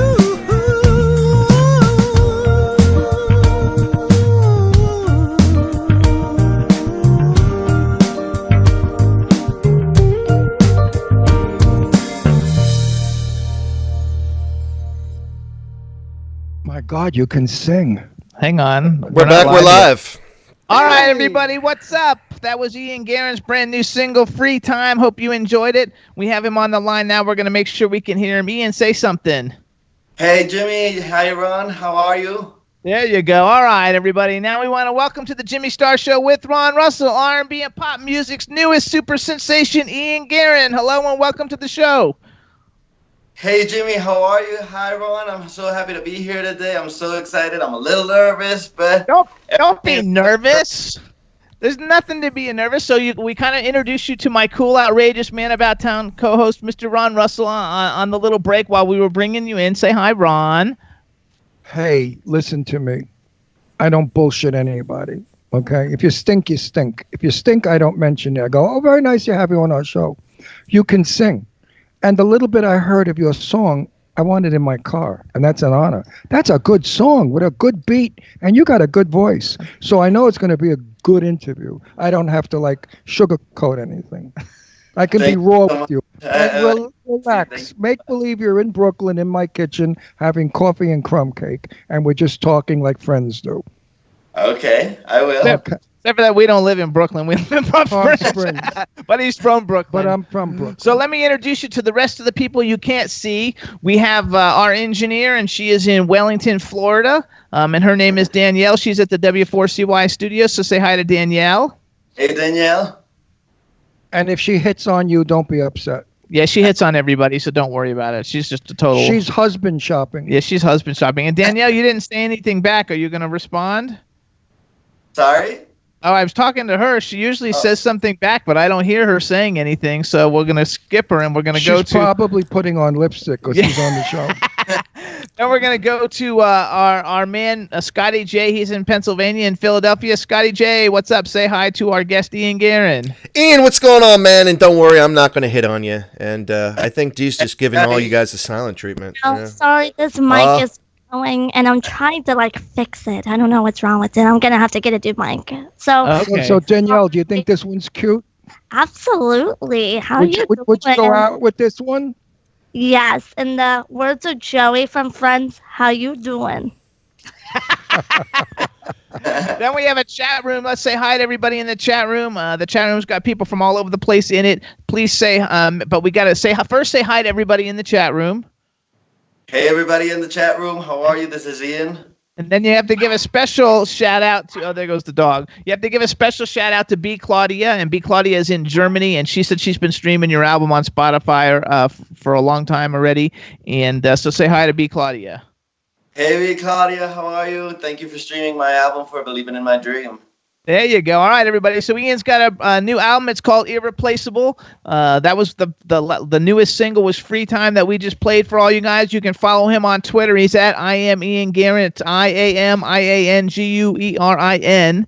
And he's basically freaking like just totally amazing and trying to make his name in the world of entertainment and pop music. And he's doing a fantastic job. Okay, so I'm gonna let you go, Ron. What do you want us to ask him first? Well, let's do the preliminary stuff. Where are you from? I hear an accent.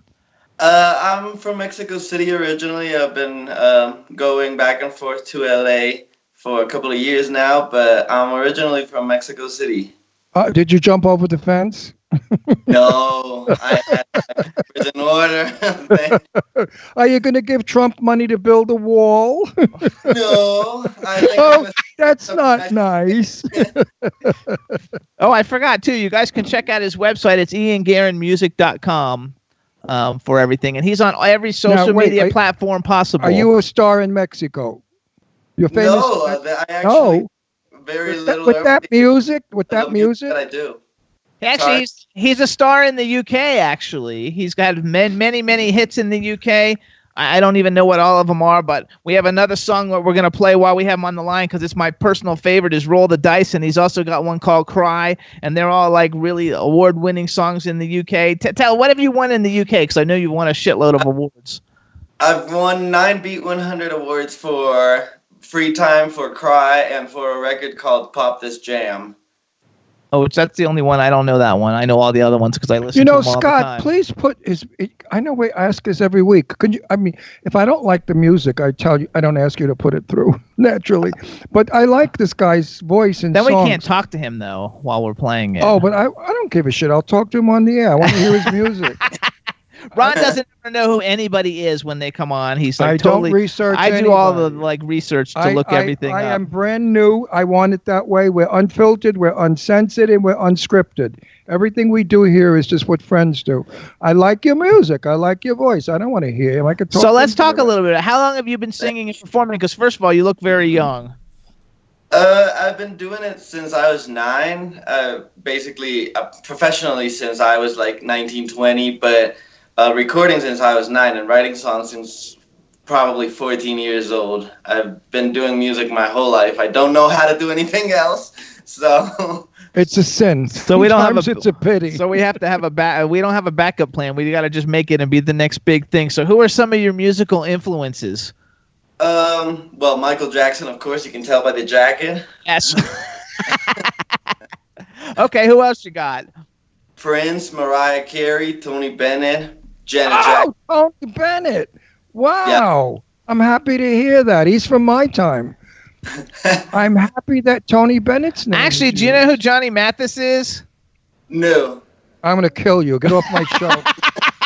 Get off right now. No, Johnny Mathis is the #1 selling artist of all time in the history. World. Bigger than Tony Bennett. Bigger than Frank Sinatra. It's him and Frank Sinatra, the two biggest selling artists of all time. They've sold more than 360 million. You get a Johnny I would suggest you go get Chances Are by Johnny Mathis. I think you could learn a lot. Spotify. You could learn a lot from Johnny Mathis's voice. He has the most beautiful voice ever recorded. And I'm a big Tony Bennett fan also, though. I like Tony Bennett. And I think the way that because you have an ability to sing, up-tempo songs, and you also have a way to sing like ballads and stuff and mix it and make it sound really good and make it sound really current and not like anybody else, because you really don't sound like anybody else that's out there today. And I listen to a lot of music, and so I think you have a niche for yourself, and you've created a niche, and more and more people just need to know about it. I like it, and there's not too much that I like today. See, I thought you were going to be a hip hop guy, and I would not have given you the grandioso that I have, because I think rap. No, not hip hop. Hip hop is good. Rap I don't like. Well, hip hop is rap. Oh, is it? Well, not always, but. Well, I don't think that rap is singing. Rap is speaking, and I don't think it's talent. I think most people can do it, even me at my age. Sorry, Twism. Well, Twism, too bad for you. Make a nickel. What do I give a shit? But I'm talking about my opinion. I'm from the day when people held notes. Do you hold notes? Yes, he can hold notes. That's important. That's important in singing. You have got to hold notes like a violin. What song do we have of you out of Cry and Roll the Cry? Probably holds more notes, right? Than There's this song from the album called Chapter 2, which is the song that has the strongest belting, the most complicated one to say. I have this thing about Roll the Dice. Like, I've probably listened to it, maybe 600 times on Spotify, because there's just something about it. You can sing along to it. It's got a great video. Actually, I think we should play it so everybody can hear it. I'd like to hear it. Hey, Scotty J, can you make it so we can hear the video? If you watch on YouTube, like all of your other millions of viewers are doing right now on Talk 4 TV. Yeah. Okay, we can do YouTube. Actually, I can leave you guys plugged in, and you guys can listen to it. Okay, so let's do that. So you guys, I'll get his phone number for you. Guys, now, listen. Thank you. When Ian says "Hope you enjoy it," that's when you guys start playing the video. You got it? We're gonna play Roll the Dice. We're gonna play Roll the Dice when Ian says "Hope you enjoy it." You guys both got that? You got that, Scotty J? See. All right, so here, Ian, you introduce the song for everybody, and then you have to end your sentence with "Hope you enjoy it." That's how they'll know how to play it. Okay? Okay, perfect. I'm ready. All right, you go. Okay, guys. So this is "Roll the Dice." It was one of the previous singles from the buzz singles from the Irreplaceable album, and I hope it meets your expectations. I hope you enjoy it. Perfect. Hello, doll. How you been? Life hadn't given us a chance to speak. So right now, I'ma tell you a story, sort of behind the scenes of you and me. The things that happened while you weren't here. Cause it's been a long time since you left, but I never got over it. I always thought we'd have another chapter. I promise not to mess up this time around. Let me pick it up when we left it. I believe it was on my birthday of 2013. Remember that girl I dated, or whatever that was that faded. Her sister was 10 times better than she. Her little days have since gone by, and your tears, but not my love. I still miss the way you used to say goodnight, and how everything you said and did had style, and the way you taught me the quality time. Can't be spending houses cause the restaurants, long as you always got one you like. So I'ma take a little jizz on the dice. I'ma take a little jizz on the dice. Never dream of block me out, live my bread. I'ma make my move and show you what you want. You know we ain't so grown up, I'm grown up. Now it's your turn to roll up. We're doing what you know. The universe is calling. Roll him, come on and roll him, roll him. Come on and roll him, roll him. Come on and roll him, roll him. Come on and roll him. Feeling with too many cause makes me lonely. I'm looking for your name in every vision from me. I'm tired of saying I love you but I'm feeling for them. Sorry, well done. I've seen my darkest days. I'm out cold past mistakes. I'm not the one you meant. Come on now, fix it, yeah. I'm taking you out and showing you a good time. I know the man screwed you bad. But girl, those days are over. I'm here to treat you right. I'ma take a little jizz on the dice. I'ma take a little jizz on the dice. Never trip and break me out, because my pride. I'ma make my move and show you what you want. You know we ain't done. I'm rolled up, now it's your turn to roll up. We're doing what you know. The universe is calling. See, my mama made it clear. Love is only for the brave. Love is only for the brave. Love is only for the brave. See, my mama made it clear, and she's making no mistakes. Love is only for the brave. Love is only for the brave.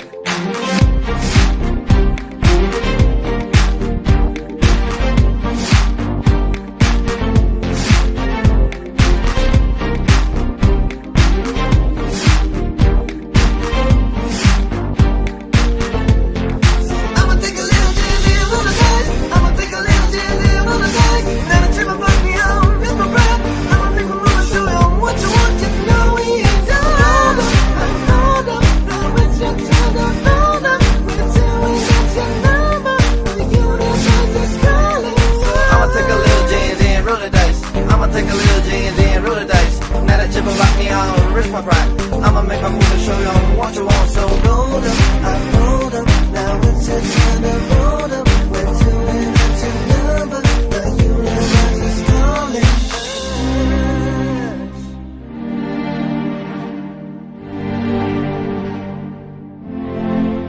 All right, we're back. We're live, everybody. All right, everybody, that was Ian Guerin. The name of the song is Roll the Dice off his album. Oh, my God, I just had a brain. Irreplaceable. And I just had a brain fart. But is that in the background? Is that it behind you or no? Is that the album cover or no? This is a postcard from the Cry single. Oh, okay. Gotcha. Okay. Okay, in your voice, I certainly heard Michael Jackson and Prince together. No question about it. You're as good as they were. Thank you so much. That's an honor.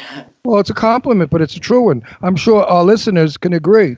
They loved it. Everybody says a lot they of loved Michael it. Jackson sounds in there and a lot of Prince. So who's the girl in the video? She's a friend of mine. She looks kind of like Vanessa Hudgens a little bit. She's like super gorgeous. Thank you so much. I'll let her know if she isn't watching because I don't know what she's doing right now, but I'll let her know. I didn't think of her as Vanessa Hudgens, though I have had a big crush on Vanessa Hudgens for a very, very long time. This is like the first High School Musical movie. I even bought her record. It was terrible, but it was. I bought it too. I just because I like her, and I liked her better in High School Musical. Like when she was like singing in High School Musical, the music was better than her album. But she's a great actress, though. I have no idea who you're talking about. So Disney had this thing, High School Musical. That's where Zac Efron, who you love, came popular, and he was her girlfriend in all those movies. And she's super gorgeous, like brunette. Maybe you've seen her though. You've seen her in movies because we've seen movies she's in. But she's super talented, and I think the girl in your video looks like her. So congratulations on that. I think that all your videos are really cool. Even your lyric videos are better than other people's lyric videos because they're not just words flashing, but like it shows you walking around and doing things in the video. So I think everybody in the chat room is writing how you put a lot of thought into all the things that you put out, and that they're done very well, and the lyrics are really good, and the lyrics are complicated. So tell people, what is Roll the Dice about for people who didn't get it? First and foremost, thank you for the compliment on the lyric videos. I owe that to my sister. I always wanted to have like big production lyric videos, and she wanted to tell a story behind the lyrics. So she's gonna be very glad that you appreciated that, and all the people appreciated that. And well, the story behind Roll the Dice is not quite as fun as the song is. I dated my neighbor for a while. She's, I don't know, 23, 24 right now. I don't know if she's watching because I have her on Facebook and I announced the show. But, if she's watching, hi, I did better without you. Okay. And so it tells Roll the Dice came about by just telling the story of what happened between the time that she broke up with me and the time that we started talking again, because she started talking to me again when she saw that I was dating someone new. You know how that goes.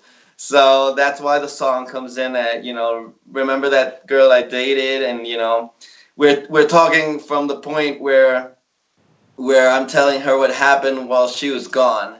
And that's how it came about. And the Roll the Dice thing is about taking a chance with her, but once an ex, twice an ex, and thrice an ex, and so you shouldn't do it. And so she dumped me again. No, she sounds like one of those people that I've known in my life.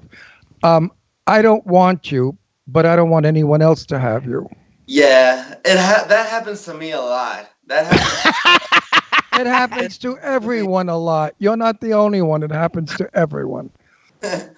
Yeah, nobody. But every time, like, I want a regular relationship where I'm not considered the unlosable person. Instead I want to be losable and just enjoy the relationship for a change. So and that's what it's about. It'll come. If you want it, it'll come. But you have to really want it. You have to really want it. Most people put their careers before their romance, and they wonder why they don't have a love in their life. Well, because you put your music or your career before your love. Sometimes you got to take a vacation from your music and go out there and just look for your love.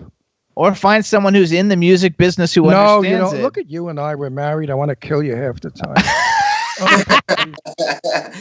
Well, we talked about Vanessa Hudgens, and she's not necessarily in music now, but if you know her, call me. And so who are some, it's like if you could like perform with anybody, like who are some of the people that you would like to love to, like right now, if you could go out and they said, okay, we need an opening act, let's get Ian Guerin. Who would that act be that you would like to go open for? On the mainstream, probably Ariana Grande. Oh, funny. Okay. Yeah, because she's hot. She's kind of a diva, just like me. Like, I'm very high maintenance, just like her. And I think we'd have a great time. At least you know it.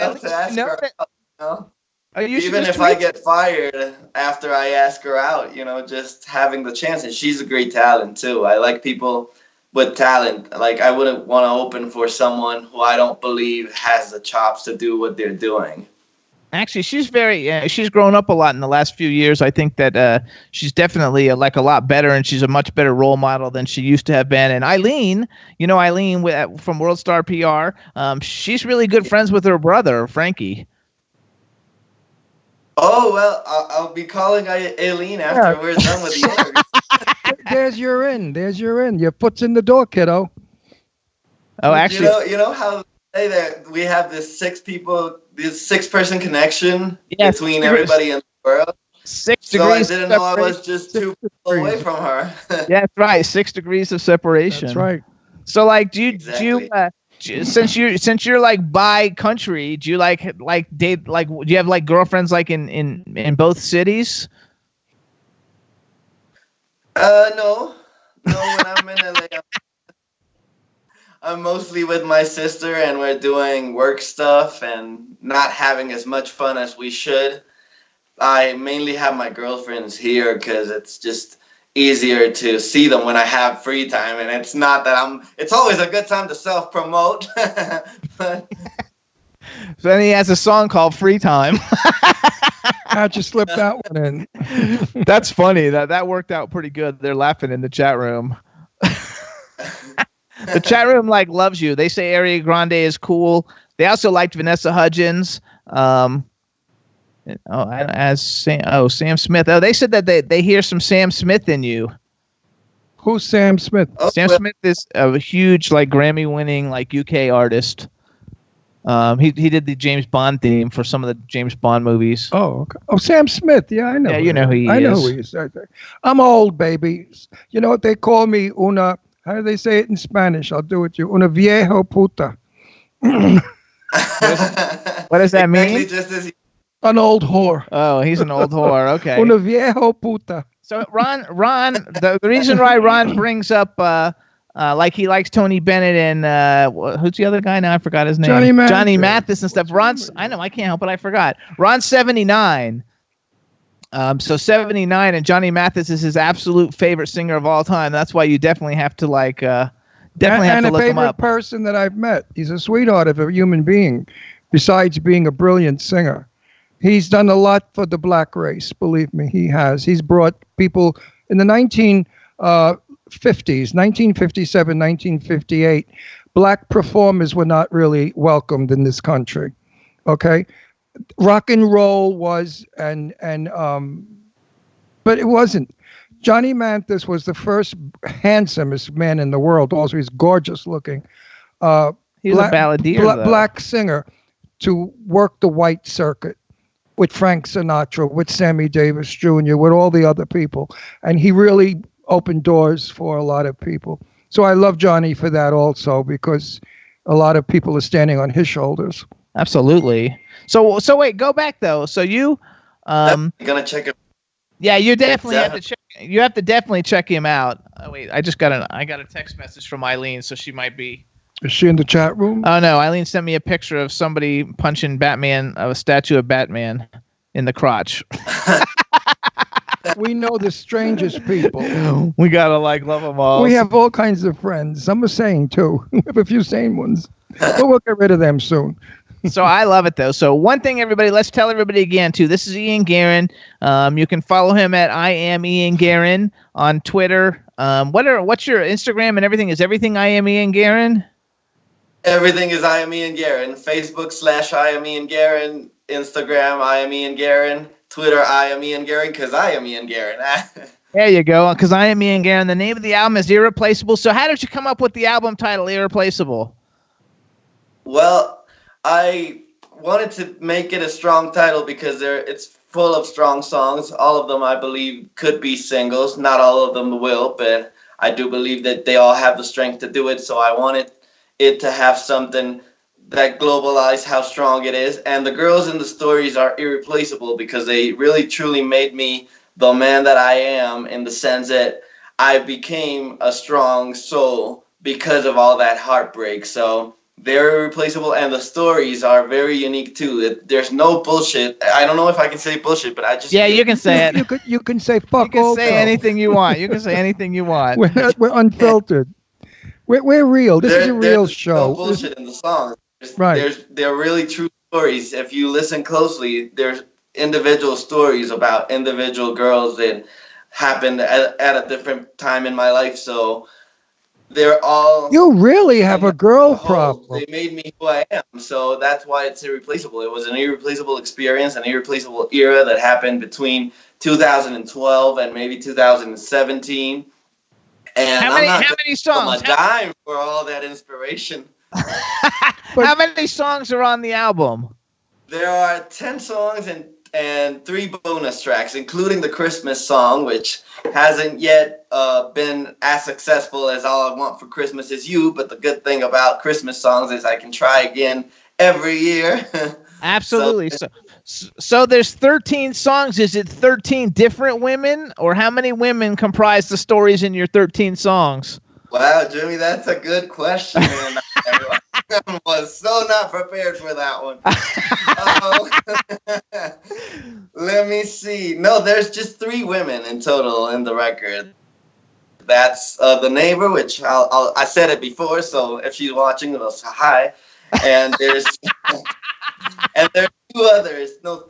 3 others, because one I lied to about one of the songs, and I told her that it was for her, so there's 4.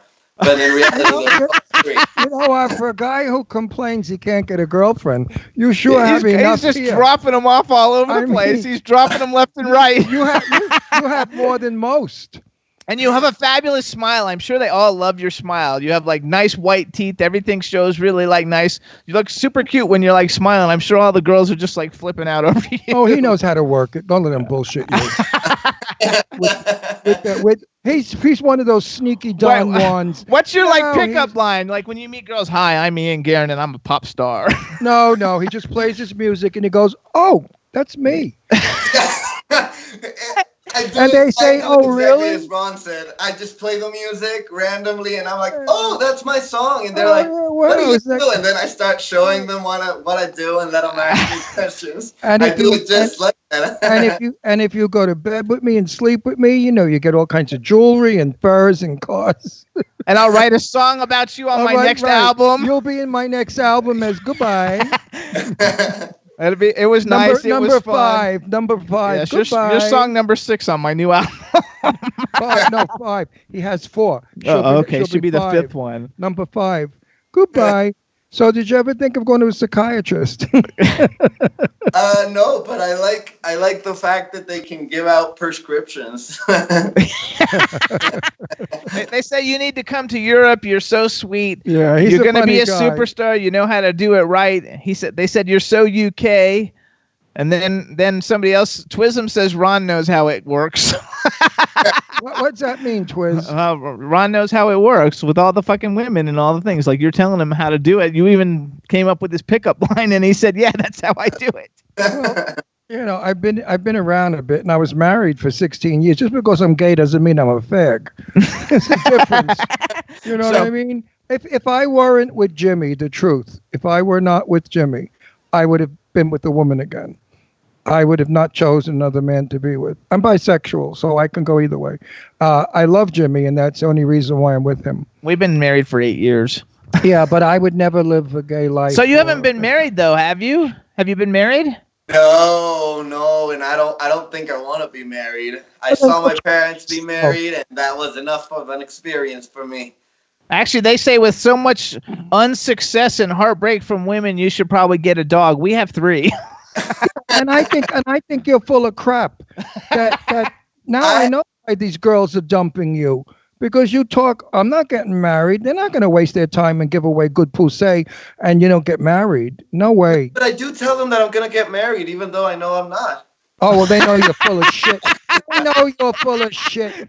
What do you think? They know you're a player. Come on. Now they know you're a player. Oh, if they didn't, by the time this interview gets out and 4.5 million people listen to it, they're going to know you're a player. You're washed up, buddy. You're washed up. You better go gay. I mean, you're washed up with chicks, that's for sure. No, we're going to hook you up with Ariana Grande. That would be a good one for you. You'll be with Ariana Grande, and that's all you need. It'll break my heart, but I need it for the next album. Please. She'll break your heart. She's going to break my heart, and she's going to do me well, too. You gotta love it, Ariana Grande. I don't think she's gonna break your heart. Everybody's got like their crushes though. Like my crush always was Jenny Garth from Beverly Hills 90210, and even though I'm gay, like Jenny Garth was like my favorite. Remember, you had a female. You liked many. I'm in love with Grace Kelly, Audrey Hepburn, Jane Russell. So I'm in love with so many different women that each one had a different quality about them, something to love. My movie stars of the 40s and 50s and 60s will never be again. The actresses of today, they come and they go. They're not legends. But the women that we loved when we were young people, Kim Novak was absolutely exquisite. I bet he doesn't know who any of them are. No, he has no idea who they are. But because they're all mentioned in the Tony Bennett book, which I'm reading now. Oh, there you go. Okay, well, for those of you out there who know who I'm talking about, let me talk about the ones that I've known. You only have a minute till the show's over. Jane Russell was breathtakingly beautiful in person. Tippi Hedren, beautiful in person. Gee, so many of them were.